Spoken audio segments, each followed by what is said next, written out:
فاعوذ باللہ من الشیطان الرجیم بسم اللہ الرحمن الرحیم یا ایہا الذین آمنوا قوا انفسکم واہلیکم نارا صدق اللہ العظیم۔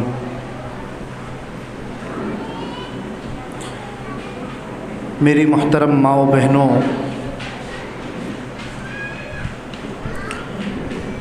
کم وقت میں آپ حضرات کے سامنے کچھ بہت قیمتی گزارشات رکھنے جا رہا ہوں۔ امید ہے کہ آپ پوری توجہ کے ساتھ اور عمل کی نیت سے اس کو سنیں گی۔ اللہ تعالیٰ سے دعا فرمائیں کہ اللہ تعالیٰ کچھ کام کی باتیں کہلا لے جو میرے لیے بھی مفید ہوں اور آپ کے لیے بھی مفید ہوں۔ اللہ تعالیٰ نے یہ جو دنیا بنائی ہے، اس میں انسانوں کو ساری مخلوقات میں سب سے افضل بنایا ہے۔ اس دنیا میں اللہ تعالیٰ کی لاکھوں مخلوقات ہیں، بہت ساری ہیں جن کے بارے میں انسان جانتے ہیں، اور ایک بڑی تعداد اللہ کی مخلوقات کی وہ ہے جس کے بارے میں ابھی انسانوں کو معلوم ہی نہیں ہے۔ لیکن ان تمام مخلوقات میں اللہ نے انسان کو سب سے افضل بنایا ہے۔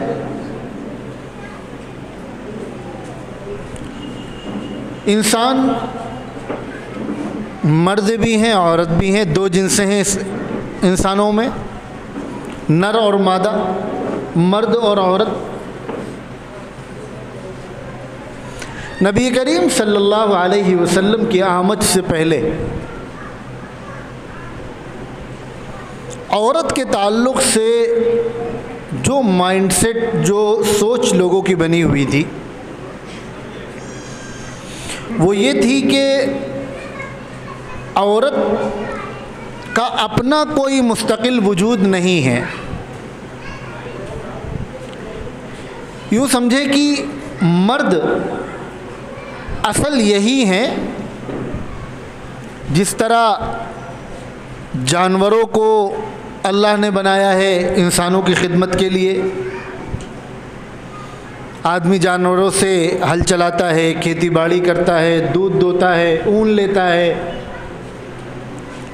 ضرورت پڑنے پر ان سے پیٹ بھرتا ہے۔ جس طرح دوسری مخلوقات ہیں، پیڑ پودے ہیں، آدمی ان سے فائدہ اٹھاتا ہے، تو جس طرح دیگر تمام مخلوقات کو اللہ نے انسانوں کی خدمت کے لیے بنایا ہے، اسی طرح عورت کو بھی مرد کی خدمت کے لیے بنایا گیا ہے۔ یہ ایک سوچ تھی۔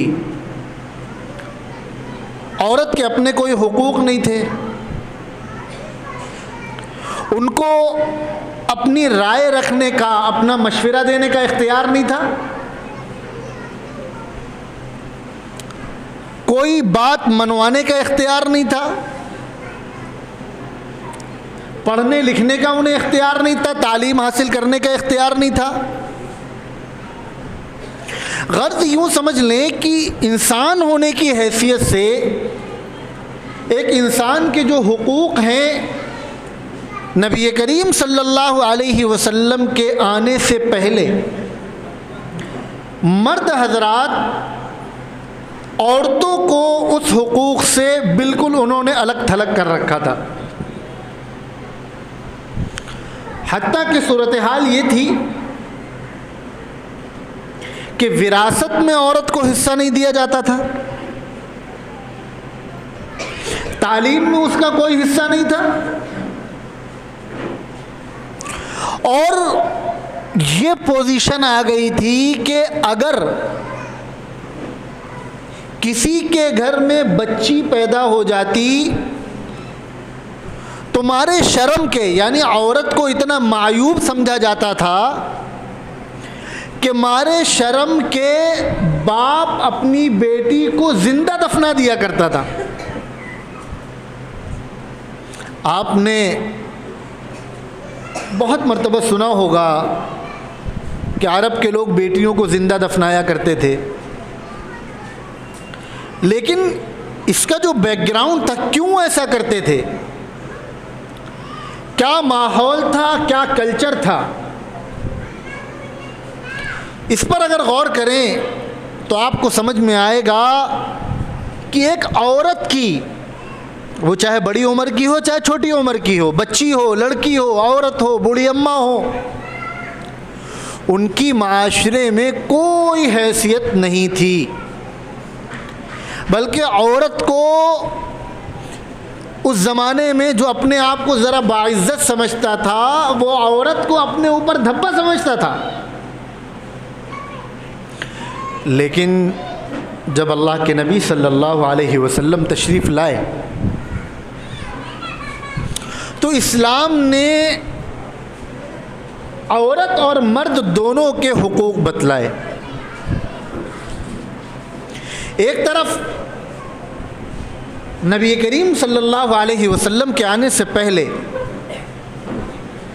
جب دنیا نے عورت کو بالکل بے حیثیت کر دیا تھا اور اس کی بالکل ویلیو ختم کر دی تھی، اس موقع پر اللہ کے نبی صلی اللہ علیہ وسلم تشریف لائے اور آپ نے عورتوں کے مستقل حقوق متعین کیے. اگر ہم قرآن کا مطالعہ کریں اور یہ بات سمجھ لیں ہماری مائیں بہنیں کہ یہ اسلام کا اعزاز ہے اور مسلمان اس چیز کو پراؤڈلی، فخر کے ساتھ بیان کر سکتے ہیں. آج دنیا عورت کے حقوق کی، عورت کی آزادی کی بات کرتی ہے نا، تو ہم آپ فخر کے ساتھ، پراؤڈ کے ساتھ یہ بات کھلم کھلا بیان کر سکتے ہیں کہ تم نے، یعنی دنیا نے جب عورت کو بالکل معاشرے میں بے حیثیت کر دیا تھا، اس وقت اسلام نے آ کر عورت کو اس کا مقام بتلایا تھا. قرآن کریم کا مطالعہ کریں. قرآن کریم کیا ہے؟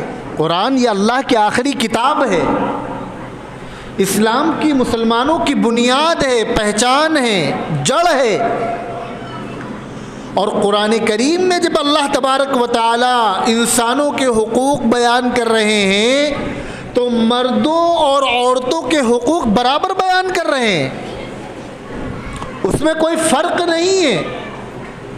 معاشرے میں جو حیثیت مرد کی ہے وہی حیثیت عورتوں کی ہے، بلکہ میں اس سے آگے بڑھ کر کہتا ہوں کہ بسا اوقات شریعت نے جو مقام عورتوں کو دیا وہ مقام مردوں کو بھی نہیں دیا. آپ دیکھیں قرآن میں عورت، لفظ عورت کے نام سے پوری ایک سورت موجود ہے، سورہ نساء. مرد کے نام سے ہے عورت، سورت قرآن میں نہیں ہے. نساء عورت کے نام سے قرآن میں سورت نازل کی گئی. اللہ کے نبی صلی اللہ علیہ وسلم تشریف لائے تو عورت کو ماں ہونے کی حیثیت سے، بیٹی ہونے کی حیثیت سے، بیوی ہونے کی حیثیت سے، بہن ہونے کی حیثیت سے جو مرتبہ عطا فرمایا ہے وہ آج بھی ساری دنیا کے سامنے ہمارے لیے بہت بڑا اعزاز ہے. اور وہ مقام، وہ مرتبہ قیامت سے لے کے آج تک اسلام کے علاوہ کسی نے عورت کو دیا ہی نہیں ہے. اللہ کے نبی صلی اللہ علیہ وسلم سے ایک شخص نے آ کے سوال کیا. تھوڑی دیر کے لیے ذرا شور بند کر دیں، بہت اہم بات میں عرض کر رہا ہوں. ہماری ماؤں بہنوں کو یہ سمجھنے کی ضرورت ہے کہ ہم کیا تھے، اسلام نے آ کر ہمیں کیا دیا اور اب ہم کدھر جا رہے ہیں. اللہ کے نبی صلی اللہ علیہ وسلم نے ارشاد فرمایا، ایک صاحب نے آ کر پوچھا کہ میرے اوپر سب سے زیادہ حق کس کا ہے، یعنی کون ہے جو میرے حسن سلوک کا، میرے گڈ بیہیویئر کا سب سے زیادہ حقدار ہے؟ تو آپ صلی اللہ علیہ وسلم نے فرمایا تمہاری ماں۔ انہوں نے پوچھا پھر کون؟ ہم سے آپ سے کوئی پوچھے تو ہم کیا کہیں گے؟ تمہارے باپ۔ انہوں نے پوچھا پھر ماں کے بعد؟ آپ نے فرمایا پھر تمہاری ماں۔ انہوں نے پوچھا پھر؟ فرمایا پھر تمہاری ماں۔ پوچھا پھر؟ چوتھی مرتبہ ارشاد فرمایا تمہارا باپ۔ آپ اندازہ لگائیں، جس معاشرے میں عورت کی یہ حیثیت بنا دی گئی ہو کہ بیٹی کے پیدا ہونے پر باپ شرم کے مارے اپنی سگی بیٹی کو زندہ دفنا دے، آج جن لوگوں کو اللہ نے بیٹی کی نعمت سے نوازا ہے وہ ذرا سوچیں کہ بیان کر دینا کتنا آسان ہے کہ بیٹی کو زندہ دفنا دیتے تھے، لیکن سوچ کر بھی روح کانپ جاتی ہے کہ کوئی باپ اپنی بیٹی کو زندہ دفنا دے۔ لیکن وہ کرتے تھے، کیوں؟ کیونکہ عورت کو معاشرے میں ایک بدنما داغ سمجھ لیا گیا تھا۔ اس معاشرے میں آ کر اسلام کیا کہہ رہا ہے کہ تمہارے اوپر سب سے پہلا حق ماں کا ہے، پھر ماں کا ہے، پھر ماں کا ہے، پھر تمہارے باپ کا ہے، یعنی باپ سے 3 گنا زیادہ حق اللہ کے نبی صلی اللہ علیہ وسلم ماں کا بتلا رہے۔ دنیا کا کوئی مذہب عورت کی آزادی اور عورت کے حقوق کے بات کرنے والی کوئی بھی تنظیم نمونہ پیش کرے، اس سے بڑی کوئی مثال پیش کر کے دکھا دے جہاں ماں کو یہ مقام دیا گیا ہو۔ ایک صحابی اپنی والدہ کو گود میں بیٹھا کر کعبہ شریف کا طواف کر رہے تھے۔ آپ صلی اللہ علیہ وسلم سے پوچھا کیا میں نے اپنی ماں کا حق ادا کر دیا؟ سوچیں، ماں کو کندھے پہ بیٹھا کر کعبے کا طواف کرنا، کعبہ کتنا بڑا، کتنی فضیلت کی چیز ہے، اندازہ لگا لیں۔ فرض نماز کے علاوہ ہر وقت بیت اللہ شریف کا طواف ہوتا رہتا ہے، بلکہ بسا اوقات جو لوگ نماز پڑھ چکے ہیں یا بعد میں پڑھیں گے، مسجد حرام میں نماز ہوتی رہتی ہے اور لوگ کعبہ شریف کا طواف کرتے رہتے ہیں۔ ابھی کرونا کے دور کو چھوڑ دیا جائے تو کبھی ایسا نہیں ہوا کہ بیت اللہ کا طواف رک جائے 1 منٹ کے لیے، ہر وقت وہاں طواف ہوتا رہتا ہے، 24 گھنٹے رات دن۔ اور صحابی رسول، صحابی کون ہوتے ہیں؟ نبیوں کے بعد سب سے بڑا مقام صحابی کا ہوتا ہے، اور ہر صحابی جنتی ہے۔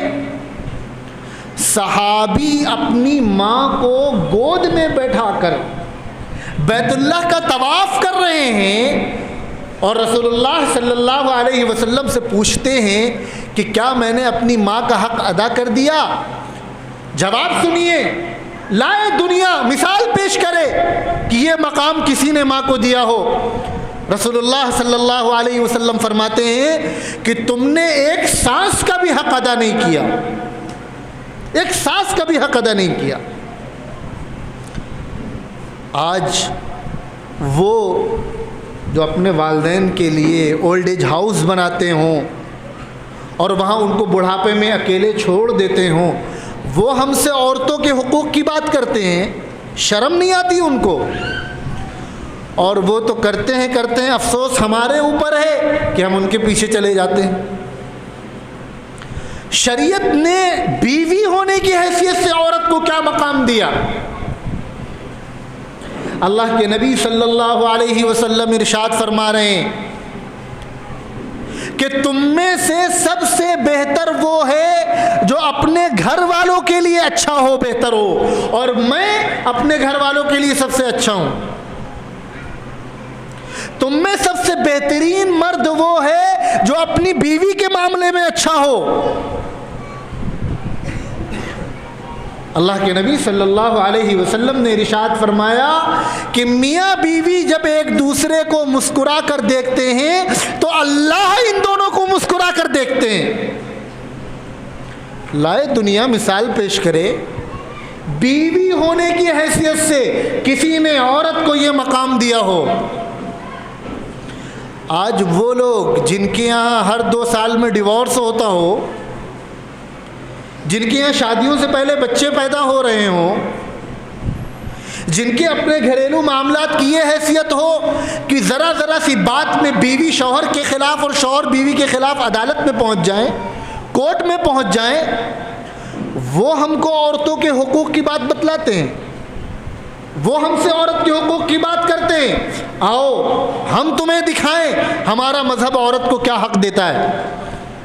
ہمارے آخری نبی کہہ رہے ہیں تم میں سب سے بہترین مرد وہ ہے جو اپنے گھر کی عورتوں سے اچھا ہو۔ عورت، اسلام عورت کو بیٹی ہونے کی حیثیت سے، بہن ہونے کی حیثیت سے کیا مقام دیتا ہے، سنیے۔ دنیا کو بتلانے کی ضرورت ہے، سینہ چوڑا کر کے اپنے مذہب کی تبلیغ کرنے کی ضرورت ہے، نہ کہ دوسروں سے ہم مرعوب ہوں اور دوسروں سے متاثر ہوں۔ اللہ کے نبی صلی اللہ علیہ وسلم نے ارشاد فرمایا کہ جس شخص کو اللہ نے 2 یا 3 بیٹیاں دی، اس نے ان کو اچھی تعلیم دلائی، ان کی اچھی پرورش کی، اچھی جگہ ان کی شادی کی، تو کل جنت میں اور وہ ایسے ہوں گے جیسے یہ 2 انگلیاں۔ انسان کے ہاتھ میں انگلیاں ہیں نا، 2 انگلیوں کے بیچ میں کتنا گیپ ہوتا ہے، کتنی دوری ہوتی ہے۔ اللہ کے نبی صلی اللہ علیہ وسلم ارشاد فرما رہے ہیں جس شخص کو اللہ بیٹیاں عطا فرمائے، وہ اس کی اچھی تربیت کرے، اچھی تعلیم دلائے، اچھی جگہ شادی کرے، تو قیامت کے دن میں اور وہ اس طرح ہوں گے جیسے یہ 2 انگلیاں۔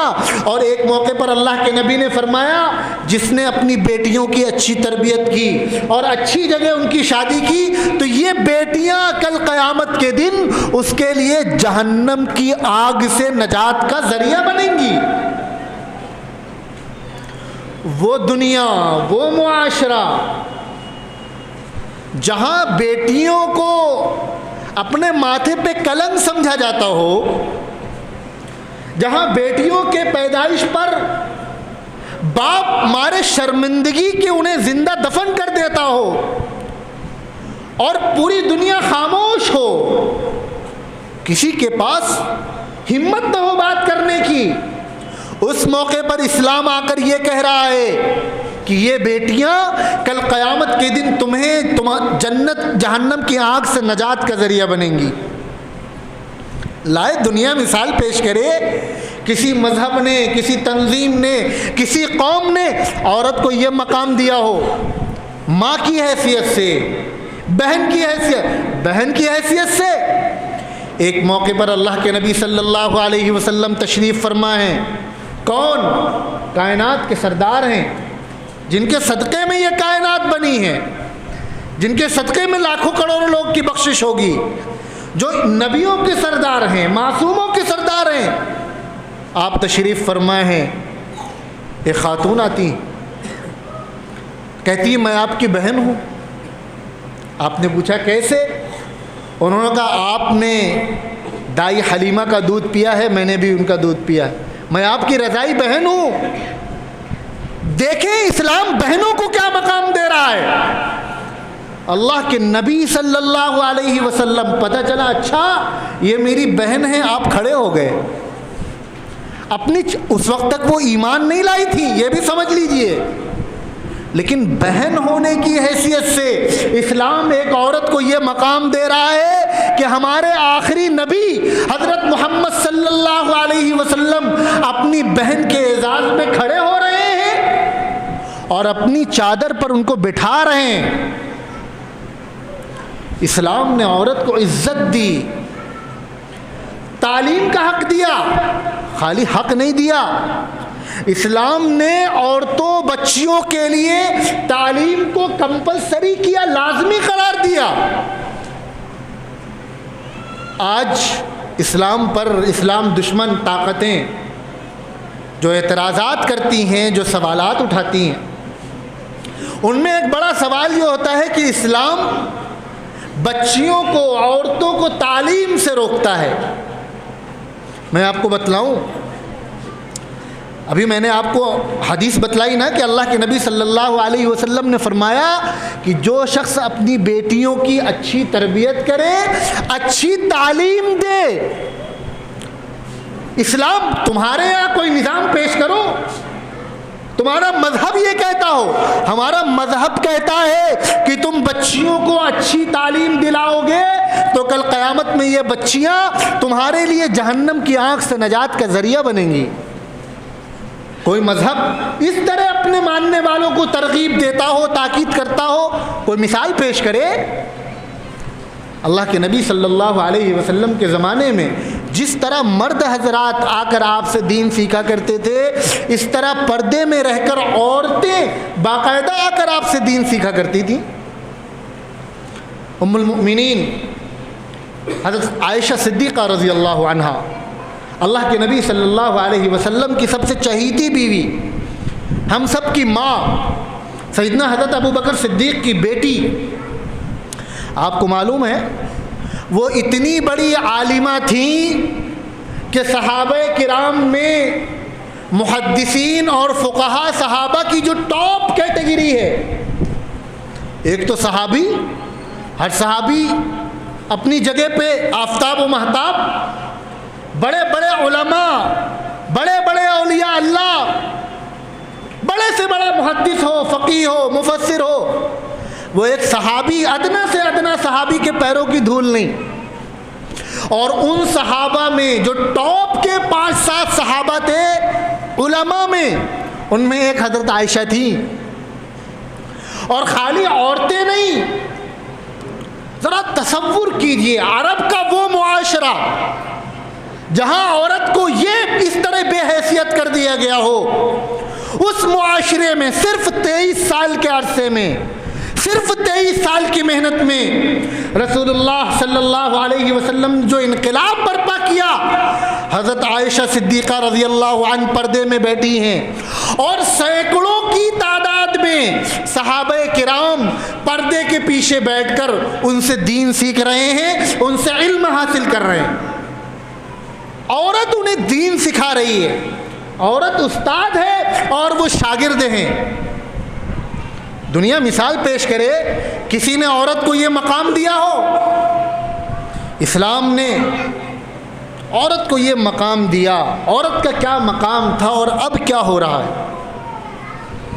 دنیا نے دیکھا کہ جب ایک طرف ہم نے عورتوں کو اتنا دبا رکھا تھا کہ انہیں بات تک کرنے کی آزادی نہیں تھی. سیدنا حضرت عمر رضی اللہ عنہ کے زمانے میں کسی مسئلے میں ان کی اہلیہ نے ان سے کوئی بحث کی تو ان کو یہ چیز بڑی ناگوار گزری کہ اب عورتیں ہمارے معاملات میں ٹانگ اڑائیں گی, اب عورتیں ہم سے بحث کریں گی. اللہ کے نبی صلی اللہ علیہ وسلم کو بات پتہ چلی تو آپ نے سمجھایا کہ ان کا یہ حق ہے.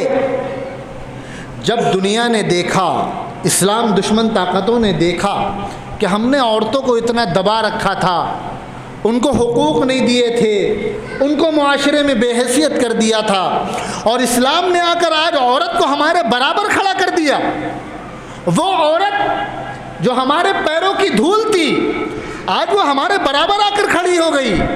تو اب انہوں نے سوچا کہ کس طرح ہم اس کا بدلہ لیں, کس طرح پھر سے عورت کو بے حیثیت کریں کہ عورت کو پتہ بھی نہ چلے. تو انہوں نے عورت کے حقوق اور عورت کی آزادی کے نام پر عورت کو آج ننگا کر دیا. آج دنیا میں کیا ہو رہا ہے؟ ہماری مائیں بہنیں موجود ہیں, سب کے پاس اسمارٹ فون ہے, اکثر بچیاں سوشل میڈیا کا استعمال کرتی ہیں. مجھے آپ بتائیے, عورت کی آزادی کے نام پر کیا آج عورت کو معاشرے میں ننگا نہیں کر دیا گیا؟ ہماری مارکیٹ میں, چاہے مسلم مارکیٹ ہو غیر مسلم مارکیٹ ہو, جو بچیوں کے کپڑے بک رہے ہیں, جتنے کم کپڑے ہوں اتنی زیادہ ڈیمانڈ ہے. کیوں؟ ہاف آستین ہونا چاہیے, سینہ تھوڑا بڑا ہونا چاہیے, کپڑے چست ہونا چاہیے. کیوں؟ تاکہ بدن نظر آئے. مجھے گرچہ یہ گفتگو کرتے ہوئے کچھ تکلف بھی ہو رہا ہے، لیکن سوال یہ ہے کہ ہم ان چیزوں کو ڈسکس نہیں کریں گے تو کون کرے گا؟ ان چیزوں پہ ہم توجہ نہیں دیں گے تو کون دے گا؟ آج عورت کی فکر نہیں ہے. جس عورت کا جتنا جسم نظر آ جائے اتنا ہی وہ عورت پاپولر ہے، اسی عورت کے پیچھے مرد بھاگ رہا ہے. عورت کی آزادی کے نام پر آج دیکھیں ہوٹلوں میں کمروں میں بستر صاف کرنا، گیٹ پہ کھڑے ہو کے کسٹمرز کا ویلکم کرنا، ریسیپشن پہ بیٹھ کے مسکرا کے ان کا ویلکم کرنا، یہ کس کا کام ہے؟ عورت اسی لائق رہ گئی کہ وہ مردوں کو خوش کرے؟ کیا اسلام سے پہلے عورت کو جس طرح دنیا نے بے حیثیت کر دیا تھا، کیا اس طرح آج کی دنیا عورتوں کو بے حیثیت نہیں کر رہی ہے؟ فلائٹ میں ایک عورت گھر میں باپ کی خدمت کرے، شوہر کی خدمت کرے، ساس سسر کی خدمت کرے، والدین کی خدمت کرے تو وہ غلام ہیں. اس پر اسلام ظلم کر رہا ہے، مردوں نے اسے غلام بنا رکھا ہے. اور ہوائی جہاز میں ایئر ہوسٹس بن کر 200-250 غیر مردوں کی خدمت کرے، وہ عورت کی آزادی؟ میں اپنی ماؤں بہنوں سے سوال پوچھتا ہوں، وہ عورت کی آزادی ہے یا یہ عورت کی آزادی ہے؟ آج اشتہارات میں کسی بھی چیز کا ایڈ ہو عورت چھپی ہوئی ہے. کیوں؟ عورت اتنی بے حیثیت ہو گئی کہ اب عورت کا جسم دیکھ کر کمپنیاں اپنا پروڈکٹ بیچیں گی. عورت اتنی بے حیثیت ہو گئی، آج ایک ماچس کی تیلی بھی اگر کمپنیاں بیچ رہی ہیں تو اس میں عورت کی تصویر بنی ہوئی ہے. میری مائیں بہنیں سوچیں کہ جس یورپین کلچر کے پیچھے ہم آپ بھاگ رہے ہیں، جس مغربی دنیا کو ہم فالو کر رہے ہیں، انہوں نے آج عورت کو کیا بنا دیا ہے. اور یہ سب باتیں وہ ہیں جو ہم سب جانتے ہیں. ایسا نہیں کہ میں کوئی نئی بات آپ کے سامنے پیش کر رہا ہوں، سب کو معلوم ہے. اس کے باوجود یہ صورتحال ہے. آج دیکھیں، یہ ابھی میں نے تذکرہ کیا اولڈ ایج ہاؤس کا. یورپ میں سب سے زیادہ اولڈ ایج ہاؤس ہیں. کیا ہیں؟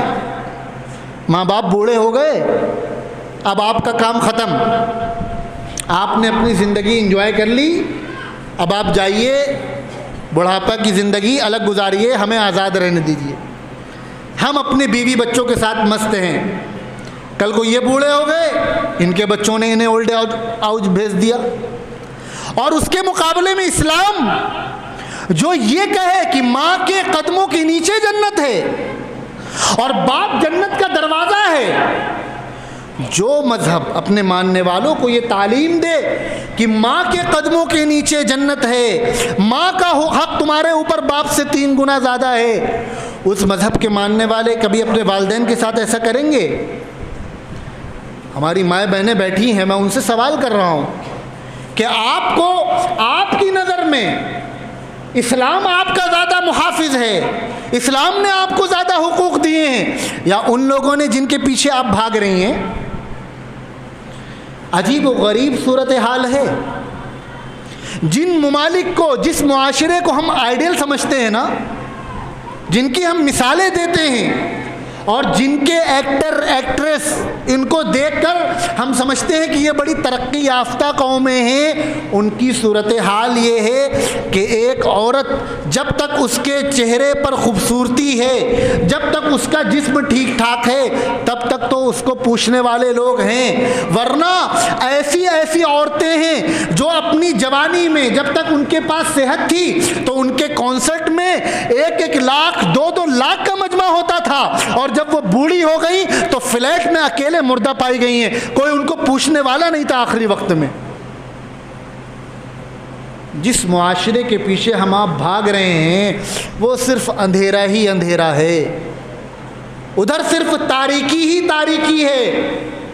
اور اس کے مقابلے میں اللہ نے ہمیں یہ اسلام کا نور عطا فرمایا ہے، جس نے عورت کو یہ عزت دی، یہ شرافت دی، عصمت دی، یہ مقام دیا، ماں ہونے کی حیثیت سے، بیٹی ہونے کی حیثیت سے، بیوی ہونے کی حیثیت سے، بہن ہونے کی حیثیت سے۔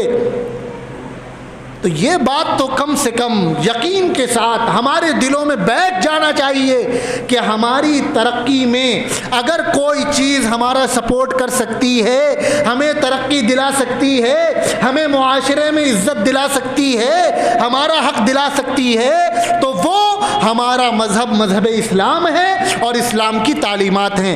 دنیا کا کوئی تعلیم، دنیا کا کوئی معاشرہ، دنیا کی کوئی بھی تہذیب عورتوں کو ان کا جائز حق نہیں دلا سکتی۔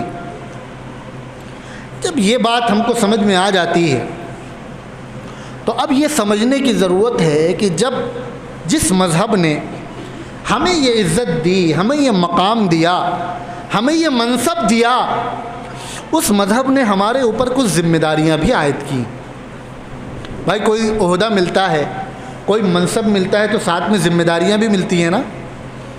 اگر آپ کے مسجد کے امام صاحب ہیں، امام ہیں، ان کے ساتھ عہدہ جڑا ہوا ہے تو ان کی ذمہ داری بھی زیادہ ہے۔ ایک عام آدمی سے اگر کوئی غلطی ہو جائے تو اس غلطی کی سزا اور اس کا اثر اس کی ذات تک رہے گا، لیکن امام صاحب سے کوئی غلطی ہو جائے تو دور تک اس کا اثر جائے گا۔ آپ کے محلے کا کارپوریٹر ہے، اس کو اگر عہدہ ملا ہے تو ذمہ داری بھی ملی ہے نا۔ اگر روڈ خراب ہے تو ہر آدمی سے آپ نہیں کہیں گے، کارپوریٹر صاحب سے کہیں گے کہ بھائی آپ کو اگر یہ عہدہ ملا ہے تو ساتھ میں آپ کی ذمہ داری بھی ہے کہ روڈ خراب ہو جائے تو آپ کو بنوانا ہے۔ اسی طرح شریعت نے عورتوں کو یہ مقام دیا، یہ منصب دیا، تو ساتھ میں ذمہ داریاں بھی عائد کی۔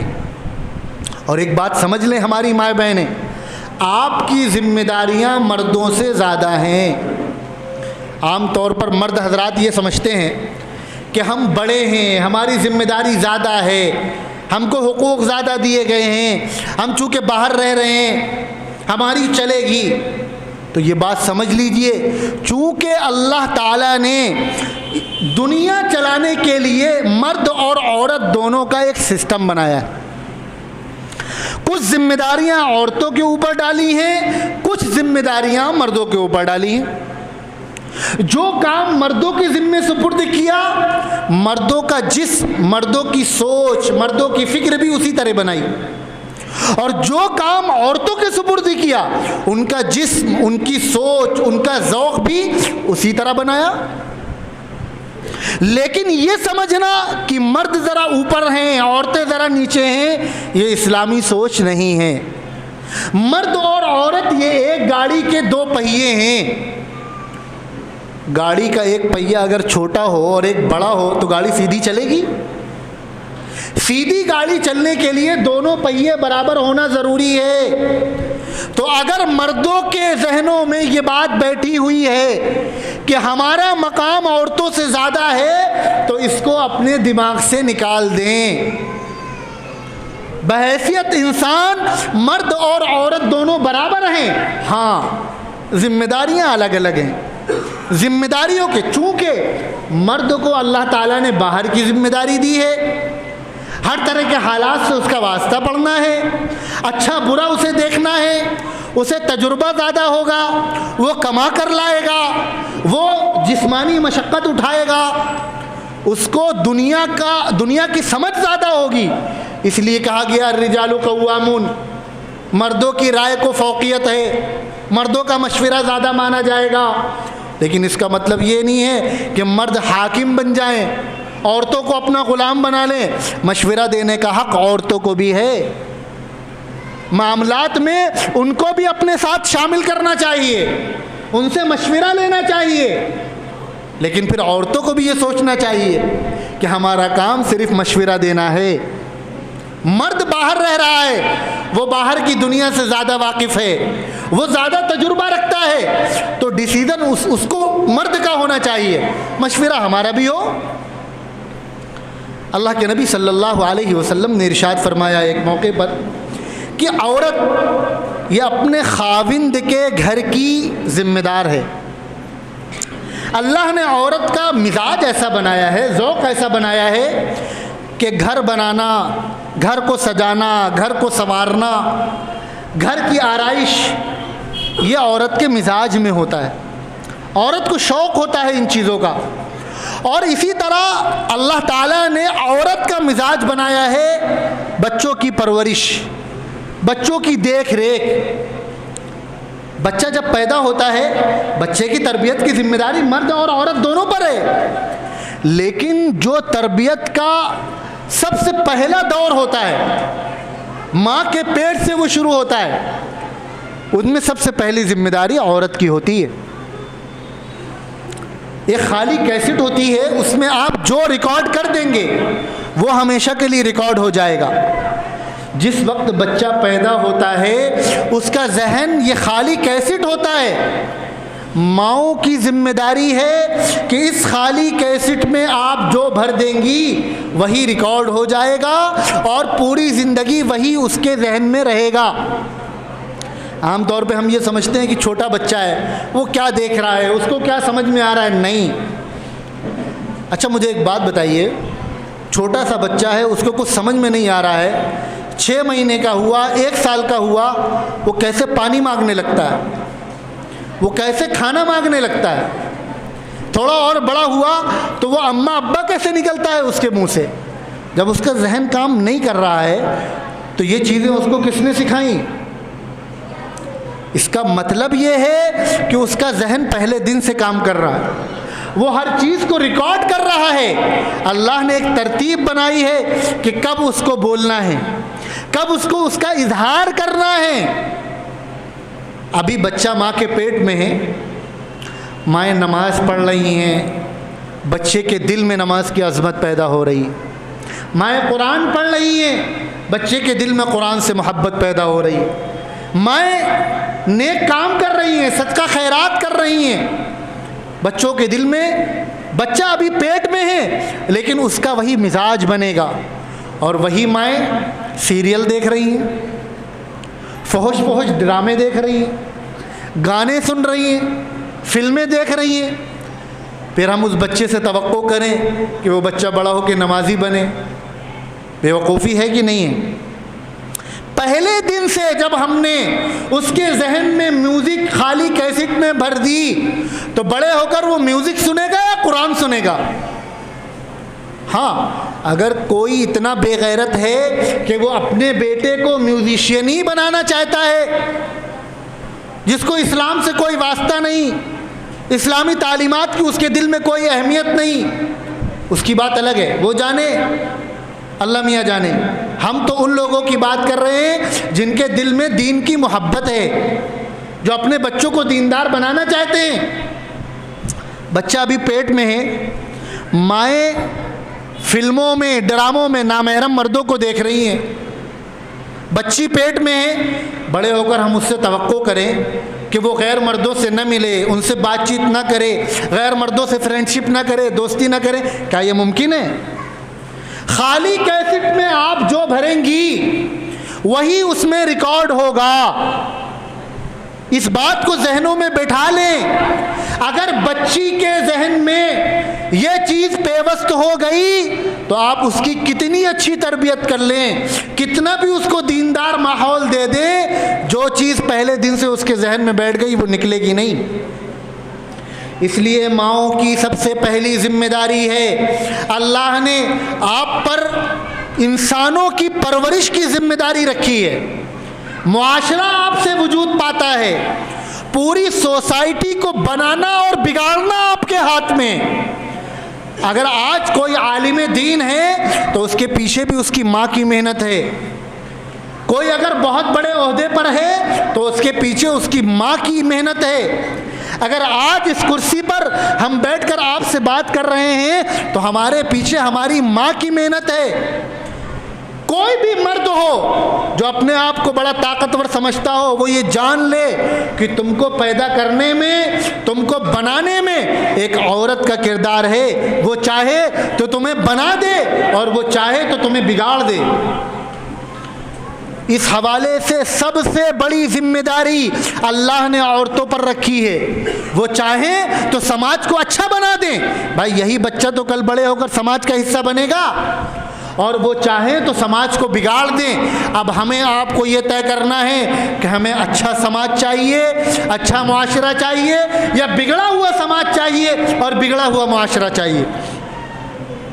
اور ایک بات اور سمجھ لیجئے، جب تک ہم اپنے آپ کو صحیح نہیں کریں گے ہماری اولاد بھی صحیح نہیں ہوگی۔ ہم بچوں کو سکھائیں کہ بیٹا جھوٹ بولنا گناہ ہے، اور دروازے پہ صاحب آئے، امتیاز بھائی گھر پہ ہیں، امتیاز بھائی بچے سے کہہ دو ابا نہیں ہے۔ ایک طرف ہم بچے کو سمجھا رہے ہیں کہ بیٹا جھوٹ مت بولو، دوسری کی طرف باپ خود اس سے جھوٹ بلوا رہا ہے۔ اس بچے کے اندر جھوٹ کی نفرت بیٹھے گی، کل بڑے ہو کر وہی بچہ آپ سے جھوٹ بولے گا تو آپ اس کی پٹائی کریں گے، لیکن جھوٹ اس کو سکھایا کس نے؟ آپ ہی نے تو سکھایا۔ ماں اپنی بیٹی کو یہ سمجھائے بچپنے سے کہ بیٹا غیر مردوں سے بات نہیں کرتے، لڑکوں سے دوستی نہیں لگاتے، اور وہی بیٹی بچپنے سے دیکھے کہ ماں تو محلے کے مردوں سے بات کر رہی ہیں، ماں تو ابا کے دوستوں کے ساتھ بیٹھ بھی رہی ہیں، چائے بھی پی رہی ہیں، ان کے ساتھ کہے بھی لگا رہی ہیں، تفریح مذاق بھی کر رہی ہیں۔ پھر وہ بچی بڑے ہو کر اسکول میں لڑکوں سے دوستی کرے گی تو آپ اس کی پٹائی کریں گی۔ اس کو یہ سکھایا کس نے؟ ہم ہی آپ نے تو سکھایا۔ یاد رکھیے، آگے اس وقت جو ہمارے ملک کے حالات ہیں وہ بہت خطرناک ہیں۔ بڑی تعداد میں مسلمان بچیاں غیر مسلم لڑکوں کے ساتھ جا رہی ہیں، اور آخر میں والدین کے پاس صرف رونے کے لیے آنسو بچتے ہیں اور کچھ نہیں بچتے۔ بالغ لڑکی ہے، ملک کا قانون اس کو اجازت دے رہا ہے کہ وہ جس کے ساتھ جائے، آپ کچھ نہیں کر سکتی۔ ابھی وقت ہے، اس عمر میں اگر آپ نے اپنے بچے اور بچی کا ذہن بنا دیا تو کل پھر آپ کو پچھتانا نہیں پڑے گا، لیکن اگر آج آپ نے توجہ نہیں دی تو کل کو آپ خون کے آنسو روئیں گی، مولویوں کے پاس چکر لگائیں گی، تعویذیں لکھوائیں گی، لیکن یاد رکھیے کچھ ہونے والا نہیں ہے۔ اپنے بچے بچیوں کے بنانے اور بگاڑنے میں سب سے بڑا کردار والدین کا ہے، اور والدین میں سب سے بڑا کردار والدہ کا ہے۔ آج ہماری ماؤں نے اگر اپنے بچے بچیوں کی فکر نہیں کی تو یاد رکھیے کل صرف آنسو آپ کا مقدر ہوں گے۔ کوئی مولوی، کوئی مسجد، کوئی مدرسہ، کوئی عالم آپ کے اولاد کو بچا نہیں پائے گا۔ اور اولاد کو بنانے کے لیے اپنا کیریکٹر بنانا سب سے پہلے ضروری ہے۔ آپ کو معلوم ہے اسلام میں پردے کی کیا اہمیت ہے؟ عورت کی عزت کی حفاظت پردے سے ہوتی ہے، اس کی عفت، اس کی عصمت، اس کی پاکیزگی یہ پردے کی وجہ سے۔ شریعت کہہ رہا ہے کہ دیور کا چہرہ دیکھنا جائز نہیں ہے۔ آج ہمارے معاشرے میں کیا ہو رہا ہے؟ اللہ میاں ہمارے آپ کے محتاج نہیں ہیں۔ کان کھول کر بات سن لیجئے، اگر جنت میں جانا ہے تو اللہ میاں کی ماننی پڑے گی، وہاں نہ کوئی رشتہ داری چلے گی نہ کوئی اور چیز چلے گی۔ اللہ تعالیٰ صاف صاف کہہ رہے ہیں کہ دیور تمہارے لیے نامحرم ہیں۔ ہماری عورتیں دیوروں سے پردہ کر رہی ہیں۔ شریعت صاف صاف کہہ رہی ہے کہ نامحرم مردوں سے بات کرنا تمہارے لیے جائز نہیں ہے۔ ہماری عورتیں پردہ کر رہی ہیں، اور ہمارے مرد کیا کر رہے ہیں؟ ان کی غیرت کہاں چلی گئی؟ تمہاری بیٹی، تمہاری بیوی، تمہاری ماں بھلے بوڑھی ہو گئی ہو، تمہیں معلوم ہے کہ شریعت میں نامحرم مرد سے بات کرنا جائز نہیں ہے۔ پڑوس کے مرد گھر میں بھی آ کے بیٹھ رہے ہیں، تمہارے دوست ہیں، تمہیں فکر نہیں ہے؟ ساری دنیا میں اپنی غیرت کا ڈھنڈورا پیٹتے ہو، ایک نامحرم مرد تمہارا بھلے دوست ہی ہو گھر میں آ کر تمہارے بیوی کے ساتھ بیٹھ کے بات کر رہا ہے، تمہیں شرم نہیں آتی؟ اسلام کا نام لیتے ہو، دین کا نام لیتے ہو، اور پھر دنیا کے حالات کو روتے ہو کہ دنیا میں عورتوں اور بچیوں کے ساتھ کیا ہو رہا ہے۔ یہی چیزیں وجہ بنتی ہیں، بنیاد بنتی ہیں۔ خوب اچھے طرح سے سمجھ لیجئے، اللہ نے مرد اور عورت کی کچھ فطرت بنائی ہے۔ عادت بدل سکتی ہے، فطرت نہیں بدل سکتی، اور فطرت میں یہ چیز شامل ہے کہ مرد اور عورت اگر جوان ہیں تو ایک دوسرے کی طرف طبیعت مائل ہوتی ہے، یہ فطرت میں ہے، یہ نیچر ہے، آپ نیچر کے خلاف نہیں جا سکتے، کتنا بھی اچھا آپ کا دوست ہو۔ اللہ نے مرد و عورت کے نیچر میں رکھا ہے اٹریکشن، ایک دوسرے کی طرف مائل ہونا۔ دنیا کی کوئی طاقت نہیں ہے جو یہ چیز عورت اور مرد کے اندر سے ہٹا دے۔ جس مالک نے ہمارے آپ کے اندر یہ کوالٹی رکھی ہے، وہ ہم سے کہہ رہے ہیں کہ بچے بڑے ہو جائیں، مائیں لڑکوں کا بستر الگ کر دیں، بہن بھائی ایک بستر پہ نہ سوئیں، کزن بھائی بہنیں ہاتھ نہ ملائیں، دیور بھابھی ایک دوسرے کو نہ دیکھیں، ہاتھ نہ ملائیں۔ جس خالق نے ہمیں بنایا، ہمارے اندر یہ چیزیں بنائی، اس سے زیادہ ہمیں کوئی جانتا ہے؟ ہمارے دوست کو اللہ میاں سے زیادہ کوئی جانتا ہے؟ ہمارے بھائی کو، دیور کو، بھابھی کو اللہ میاں سے زیادہ کوئی جانتا ہے؟ اللہ میاں کہہ رہے ہیں کہ تمہارا ایک دوسرے کو دیکھنا جائز نہیں ہے، اور ہم کہہ رہے ہیں نہیں، بڑے شریف ہیں، ان کے دل میں کبھی یہ خیال پیدا نہیں ہوگا۔ ہم اللہ میاں سے زیادہ انسانوں کو جانتے ہیں۔ اللہ میاں کہہ رہے ہیں کزن بھائی بہن کو ایک دوسرے سے ہاتھ ملانا جائز نہیں ہے، لیکن ساتھ میں اسکوٹر میں بیٹھ کے شاپنگ میں جا رہے ہیں، مارکیٹ بھی جا رہے ہیں، کزن بھائی ہے، اسکول چھوڑنے بھی جا رہا ہے بہن کو، یاد رکھیے جائز نہیں ہے، حرام ہے۔ مسئلہ بتلا رہا ہوں آپ کو، لاکھ نماز روزے کر لیں، حج کر لیں، صدقہ خیرات کر لیں، لیکن اگر نامحرم اور محرم کا فرق آپ کے گھر میں نہیں ہے تو آپ مستقل گنہگار ہیں۔ مرد مسجدوں میں جا کر طواف اعتکاف کر لیں، دن بھر سجدے میں پڑے رہیں، تہجد پڑھیں، لیکن گنہگار ہو رہے ہیں۔ تمہاری بیٹی تمہارے بھتیجے کے ساتھ بائک پہ جا رہی ہے، تمہاری بیوی تمہارے بھائی کے ساتھ جا رہی ہے، تم گنہگار ہو۔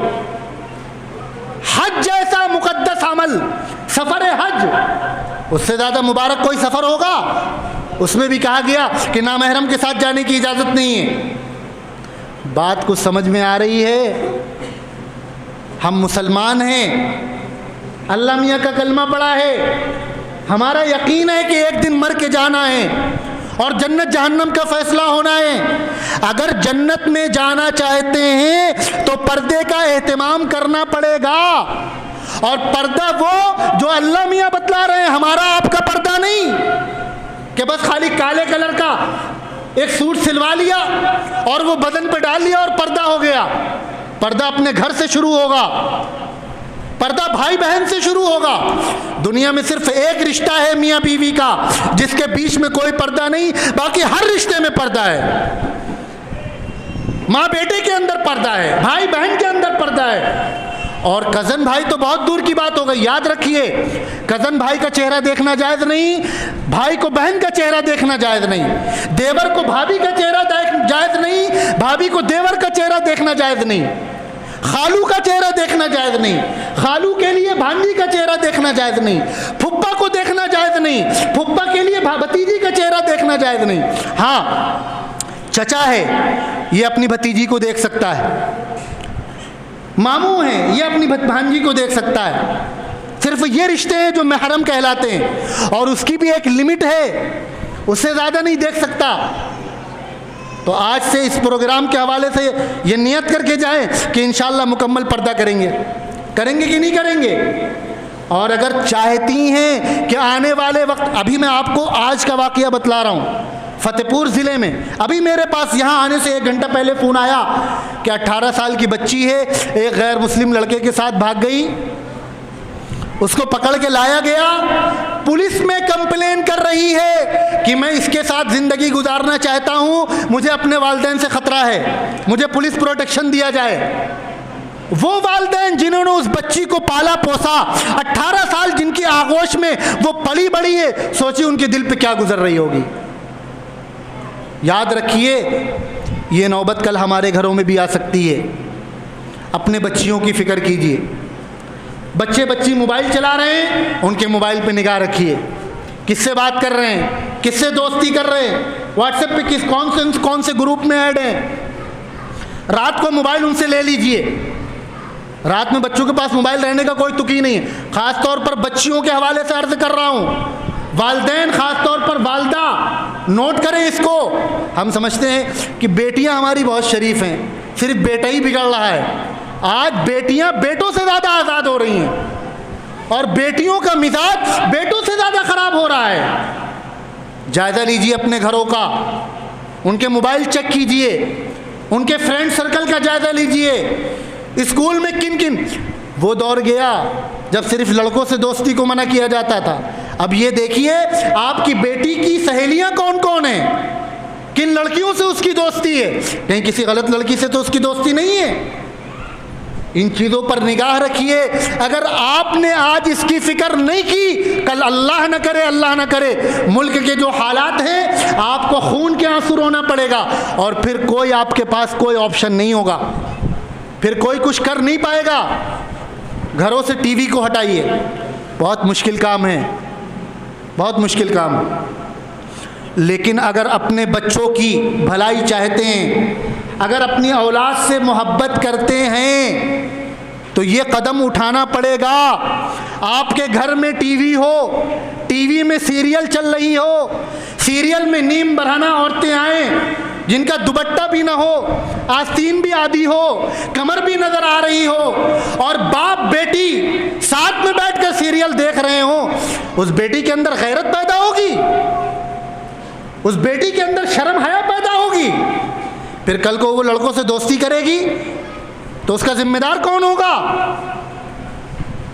اس وجہ سے اگر اپنے بچوں کی بھلائی چاہتے ہیں تو اس کلچر کو اپنے گھر سے ختم کیجئے. سیریل جو کچھ آ رہے ہیں، چاہے ہمارے ملک کے ہوں چاہے پڑوسی ملک کے ہوں، انتہائی زہر ہے آپ کے بچوں کے لیے.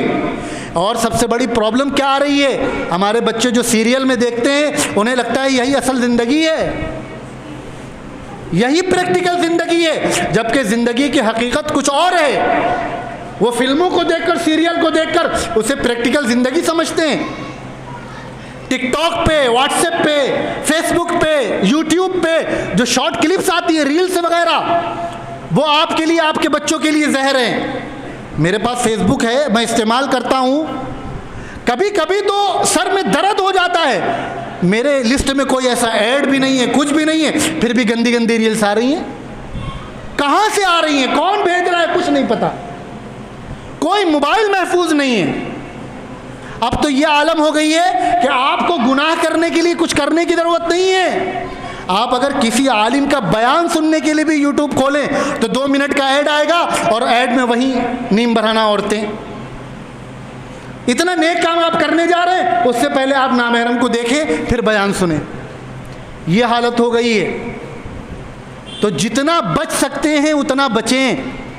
خاص طور پر میں نے جن 2 چیزوں کو اٹھایا، بچیوں کی موبائل پہ نگاہ رکھیں اور پردے کا اہتمام کریں. یاد رکھیے، آج آپ اگر یہ طے کر لیں گی کہ ہمیں اپنی زندگی بدلنا ہے تو ہی آپ کے بچوں کی زندگی بدلے گی. آپ یہ سوچیں کہ ہم سب کچھ کرتے رہیں اور ہماری بچیاں، ہمارے بچے بڑے دیندار اور بڑے نیک نکل جائیں، یہ فطرت کے خلاف ہے، ایسا ناممکن ہے.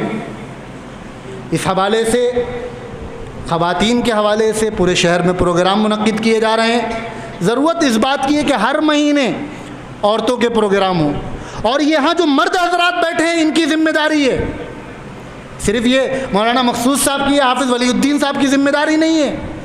ہم میں سے ہر شخص کی ذمہ داری ہے کہ اپنی بچیوں کی فکر کریں، اپنے گھر کی عورتوں کی فکر کریں، ان کو دین سکھائیں، ان کا دینی مزاج بنائیں، ان کو دین کی تعلیم دلائیں، ان کو قرآن سکھائیں، ان کو نماز کا طریقہ سکھائیں. یاد رکھیے یہ ذمہ داری گھر کے مردوں کی ہے.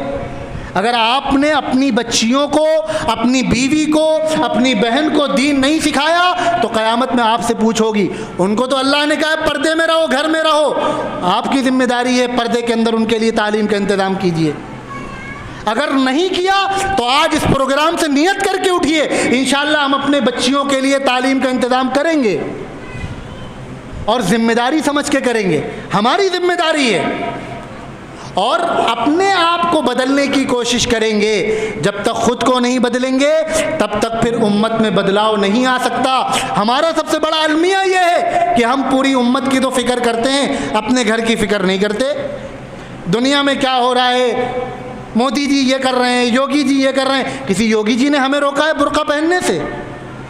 انہوں نے ہم سے کہا ہے آدھی آستین پہنو، انہوں نے ہم سے کہا ہے نامحرموں سے بات چیت کرو.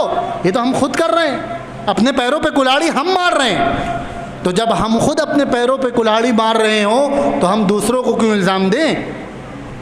تو اس حوالے سے مردوں کے تو پروگرام ہوتے رہتے ہیں، جمعہ کو وہ مسجدوں میں بھی جاتے ہیں، لیکن ہماری عورتیں کیسے دین سیکھیں گی؟ ان تک دین کی بات کیسے پہنچے گی؟ اللہ کے نبی صلی اللہ علیہ وسلم کے زمانے میں عورتوں کے لیے مستقل تعلیم کا تربیت کا نظم تھا۔